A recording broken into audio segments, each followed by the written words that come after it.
Hello and welcome back to the MultiSim lab number 1 and the online instructions to help you out with it. So we've played around with it. It's now the time to dive in and work on the actual circuit. Over in the instructions I have shown here the actual circuit you're going to build. So if you want to jump ahead or refer to this at any point, this is what it's going to look like. But let's start by going back to MultiSim and deleting these other components here. Let's get this back. It's kind of small and off the screen.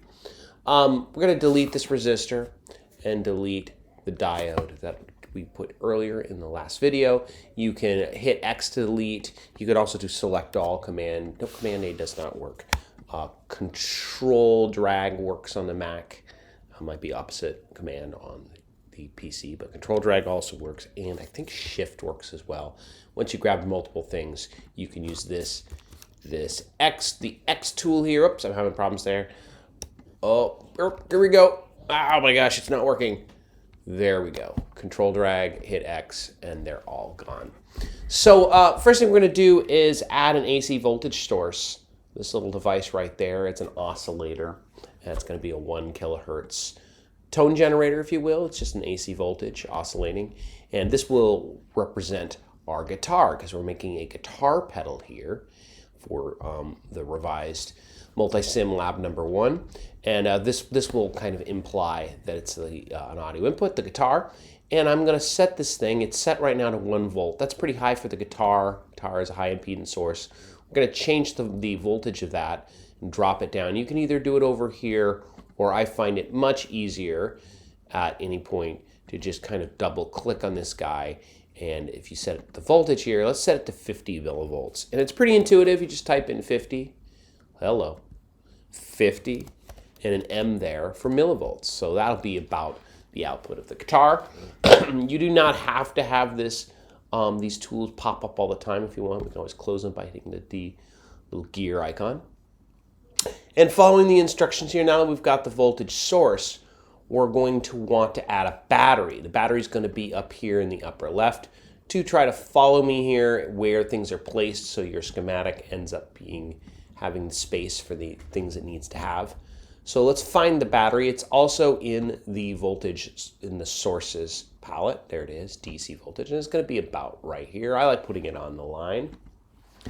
And we need to connect the battery, and the negative of the battery needs to connect to the cold of the voltage source. So this is pretty simple. There's a lot of different ways to do this. You can double click and just drag from the terminal there. I find J be the easiest way to do it. When I press J, the tool automatically goes into junction mode, and then I can drag down. When I want to make a right angle, turn a corner, click, and then click again and go up.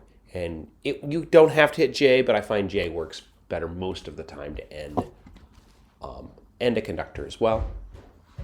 So now that we've done that, let's follow the instructions and see what else is next. We're going to extend the ground bus onward down here. They're going to have other things connected to this ground bus. So I'm going to hit J because J lets me add a junction. And I'm going to drag this on. You might have to extend this later on. For right now, my screen goes to there, so I'll just leave it there. Hit J to end it. Boom, done. And we need to add a ground to this. Technically, this is already a ground, but the program would like you to define that this is the ground bus. So we're going to go to the palette here for schematic connectors, and there is ground. And you can put this anywhere along this ground bus, and boop.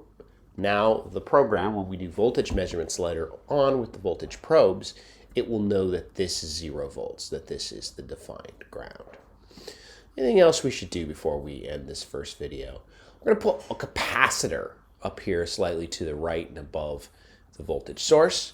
The capacitor is under the passive palette. You can also use a macro. It's pretty intuitive. C for capacitor. There, I just did it. I'm going to put the capacitor right there, and I'm going to connect it. Again, I like J, and I'm going to connect that terminal. Do a right angle by clicking, and boop. There we go. We've got to set the value of that capacitor correctly. It's going to be 4.7 microfarads. So To do that, we will double click, and you can either go by order or magnitude, or you can just type it in, 4.7. 4.7 U, the U key will bring up the micro symbol. And just a heads up what this capacitor is doing in the circuit.